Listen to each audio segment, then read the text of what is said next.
विराट पार्श्वनाथ भगवान की, आचार्य गुरु भगवंत श्री 108 विशुद्ध सागर जी गुरुदेव की।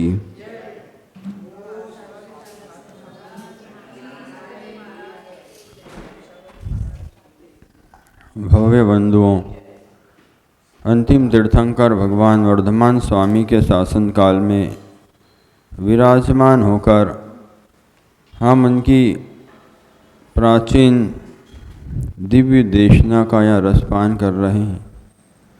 तीर्थंकर जिनेन्द्र की पीयूष देशना भक्त को भगवान से जोड़ देती है, गुरु से शिष्य को जोड़ देती है, शिष्य से गुरु आत्म गुरु को मिला देती है। ऐसी यह दिव्य जिनेन्द्र देशना जयवंत हो। भगवान सर्वज्ञ प्रभु ने उपदेश दिया कि इस संसार में सभी प्रकार की आशाओं को पूर्ण किया जा सकता है। जो जो कामनाएं तुम्हारे अंदर चलती है, जो जो परिणाम तुम्हारे आत्मा में चलते हैं, सब आत्मा से उठकर आत्मा में ही समा जाते हैं। भगवान की भक्ति करना प्रत्यक्ष रूप से करना और एक होती है परोक्ष रूप से करना।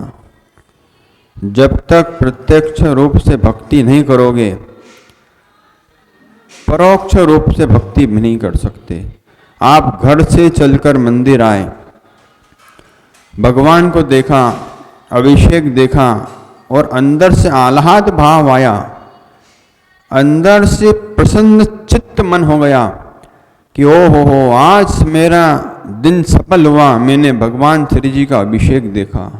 ओ हो आज मैंने गुरु का दर्शन किया, आज मैं अनंत भवों की भावनाओं का फल सामने देख रहा हूं। आज मैंने भूतकाल की गतियों में भाव बनाए थे, मुझे जिनेन्द्र का दर्शन हो परोक्ष में।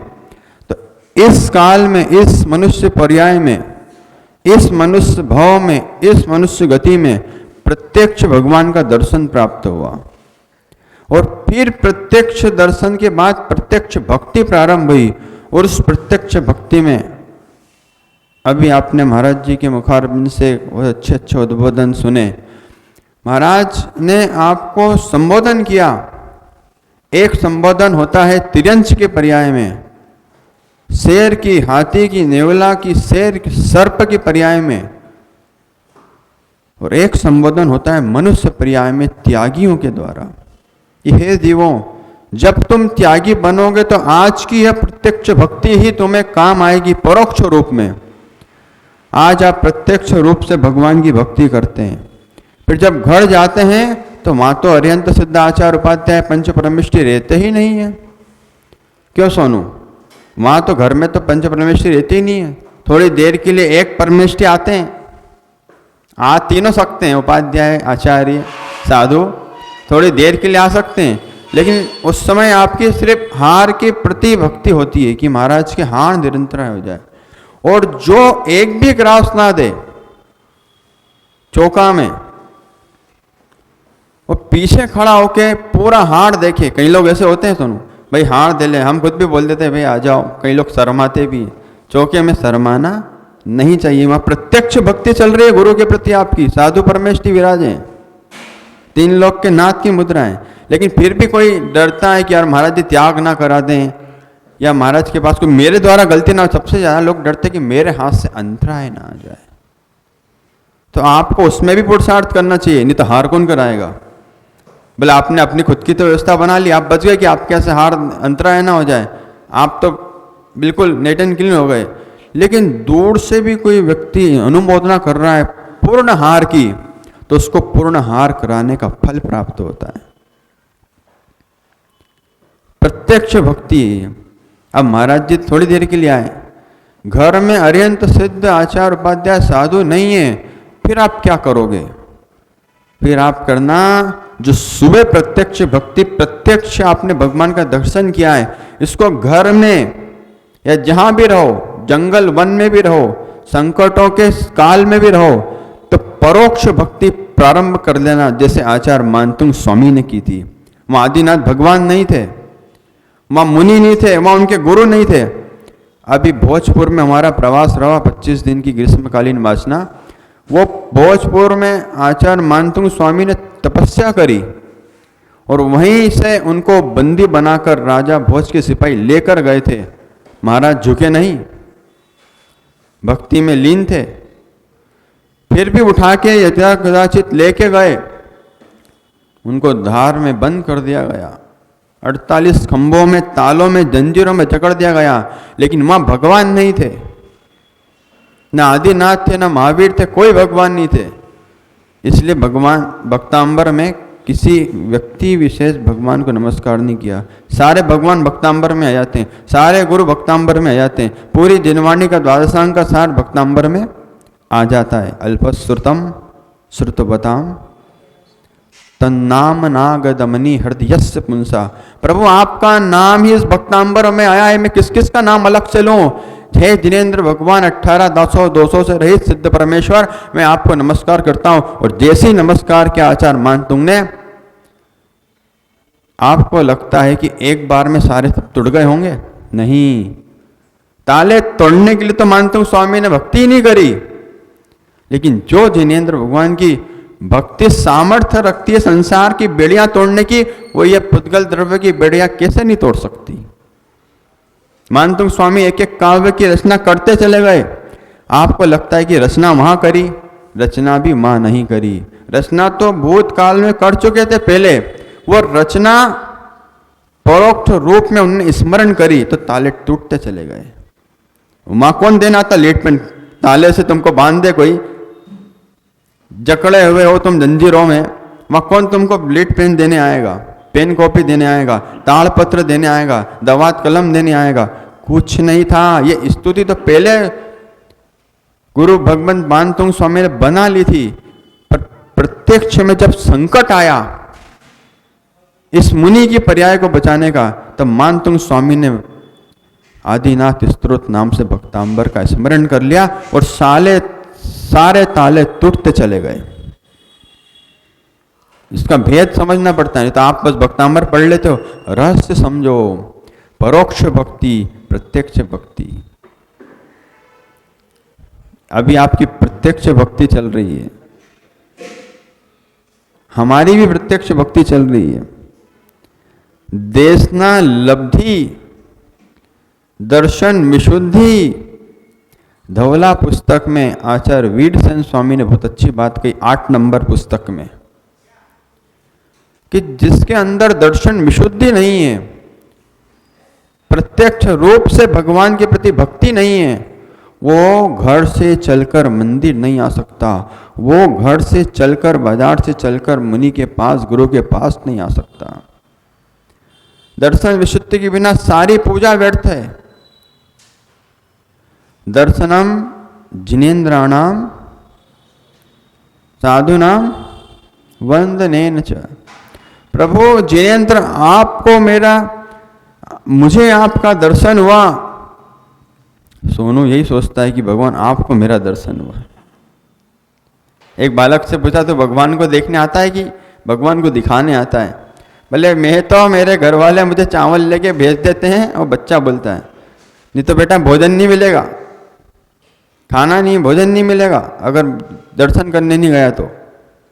जा महाराज जी यहाँ दर्शन कर क्या? तो उसे कोई भाव नहीं, उसे पता नहीं क्या कौन से महाराज है, क्या होते 28 मूलगुण, क्या पीछी कमंडल, बस वो तो मुद्रा देखी, चावल चढ़ाया, उसका कल्याण होगा कि नहीं? नियम से होगा। चाहे तुम डर के मंदिर आओ, चाहे भाग के मंदिर आओ, मंदिर आने वाले का नियम से कल्याण होता है।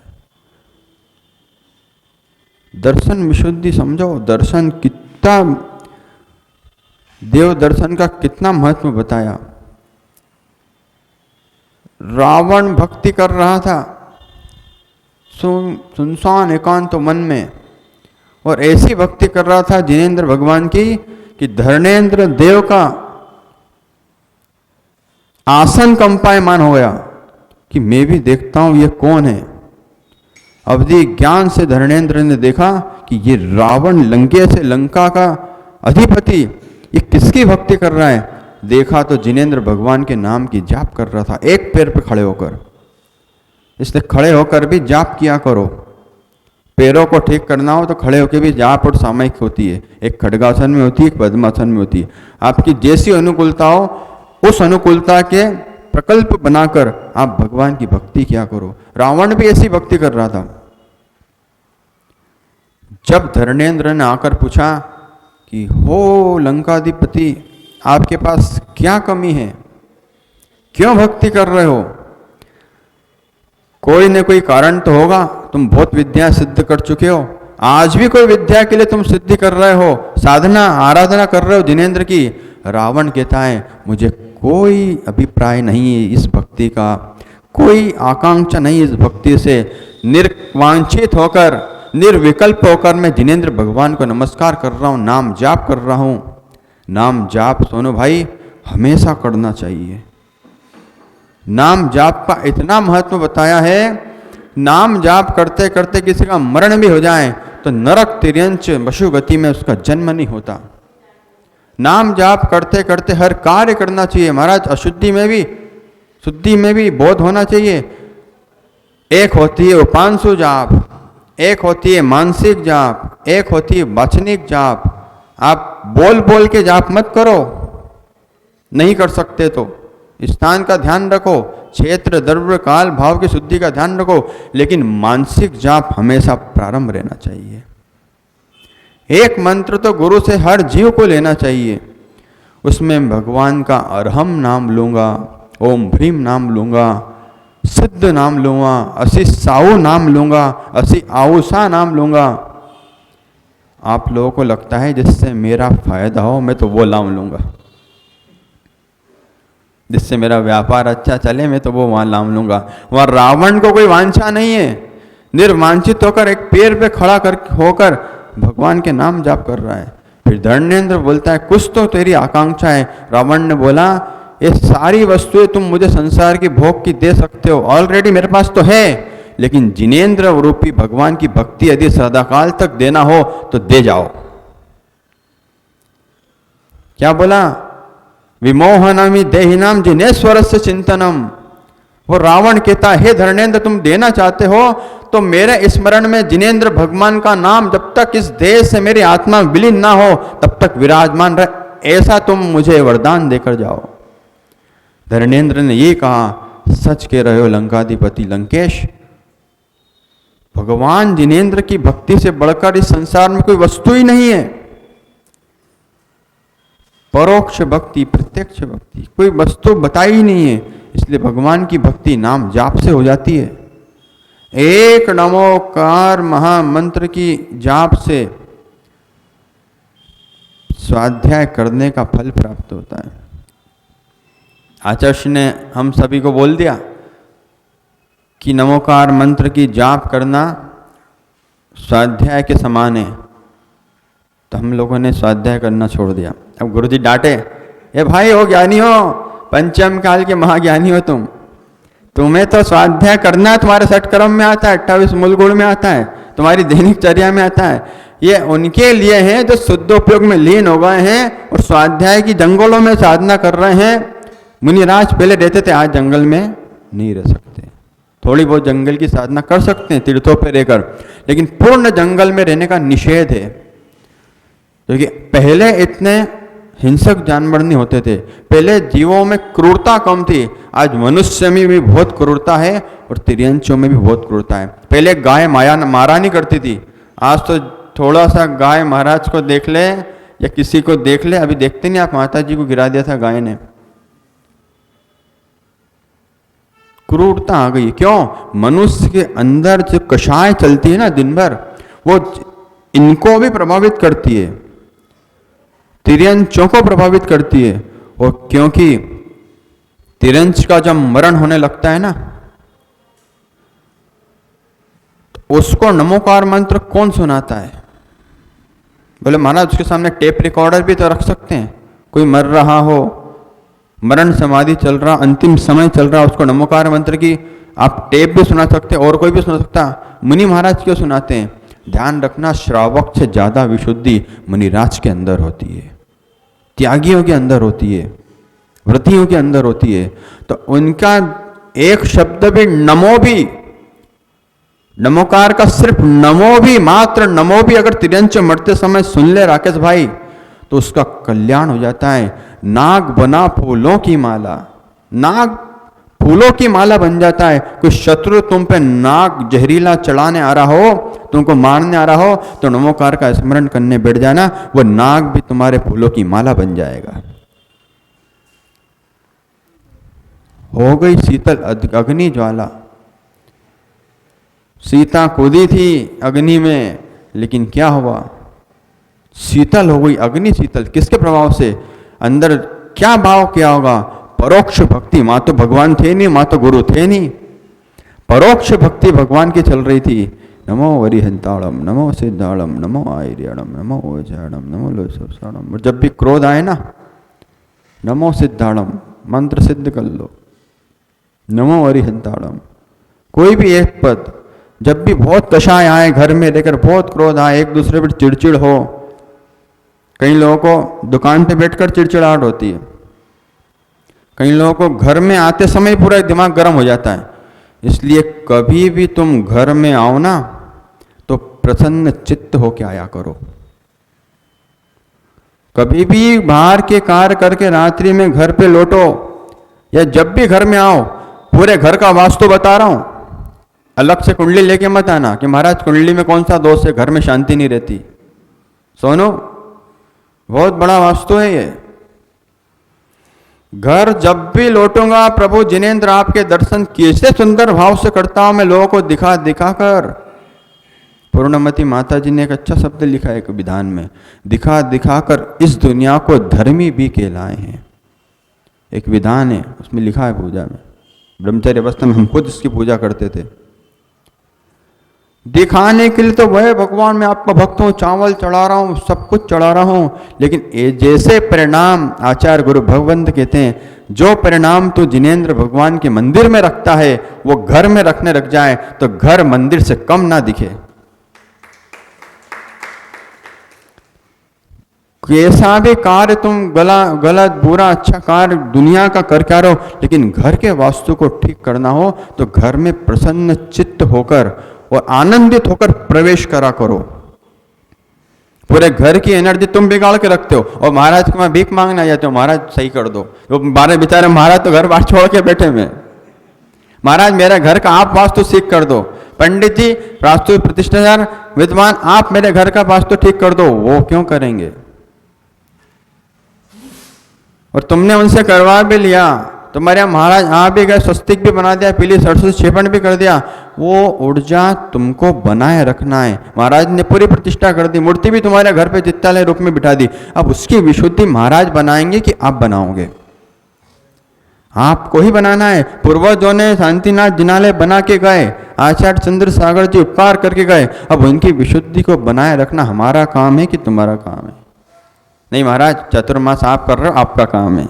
चातुर्मास में मैं भी तुम्हें ऊर्जावान बना दूंगा, चातुर्मास में भी तुम्हें बहुत बड़ा धर्मात्मा बना दूंगा, अच्छे अच्छे अनुष्ठान विधान करवा दूंगा, लेकिन उसके बाद तो आपको 12 महीने भैया पुजारी जी, 12 महीने आपको भगवान की सेवा करना है, तो मंगल भाव आपको ही बनाना पड़ेंगे। निमित्त कारण मैं हो सकता हूं, लेकिन कार्य समय सार तो आप खुद हो। कारण समयसार भगवान हो सकते हैं, लेकिन कार्य समयसार तो निज आत्मा को ही आत्मा के द्वारा आत्मा में लगाना पड़ता है, तब जाके प्रत्यक्ष भक्ति निज स्वरूप की होती है। इन्हीं मंगल भावनाओं के साथ कि सबका कल्याण हो, सबका मंगल हो। बोलिए शांतिनाथ भगवान की।